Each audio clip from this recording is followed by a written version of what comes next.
Hey there, LCR. It's me and our little friend here, the surf duck. And you see I have some ink on my finger. But why am I holding a duck? Well, it's just a reminder that in a couple weeks, the first Saturday in October, we are going to do Blessing of the Pets. I don't think any of you have pet ducks, but if you do, you can bring them. Most of the time it's dogs, but dogs, cats, fish. Someone asked if they could bring a fish. The idea is we're blessing the animals that God has given us as part of the creation. It's a reminder that the story of Christianity isn't just a story of human beings trying to find their way to God. It's about God renewing the entire creation. The whole world is renewed by the gift of Christ. And so we give thanks for the companionship we have with animals. We ask for a blessing upon them. And we ask for God's grace and God's mercy to pour out on them. Certainly human beings have a special role because we carry the image of God.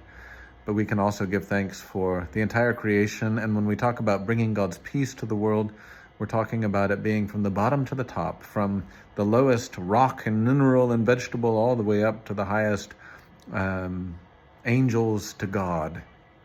And so we hope that you can come out. It's just going to be an hour on a Saturday, first Saturday in October, and we hope that you can be a part of that. Please pay special attention to some of the other ministry news we have, particularly related to Kids Club starting up again. That'll be from preschool to fifth grade on Tuesdays.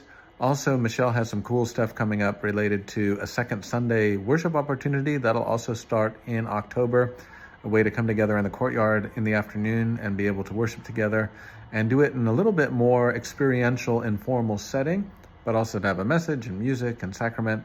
And this is just a way for us to intergenerationally connect and also give families an opportunity to worship if they find it hard to get together on a Sunday morning and or they just want to connect intentionally spiritually in a little bit more open manner.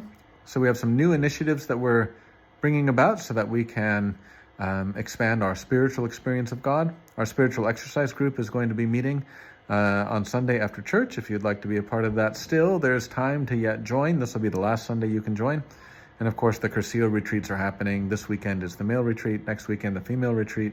And it's a great way for the Holy Spirit to show up and pray for all those pilgrims and volunteers who are part of that work as we help other people experience the grace of God. Our love, our commitment, and volunteering can be a tool that God uses to connect people to the heart of Jesus.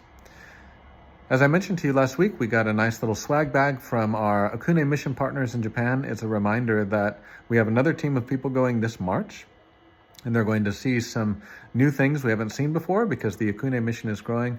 And pray for that relationship because Fumi just came back from Taiwan and she has some cool ideas about expanding it. There are people who are connecting with us, wondering if we can connect with them.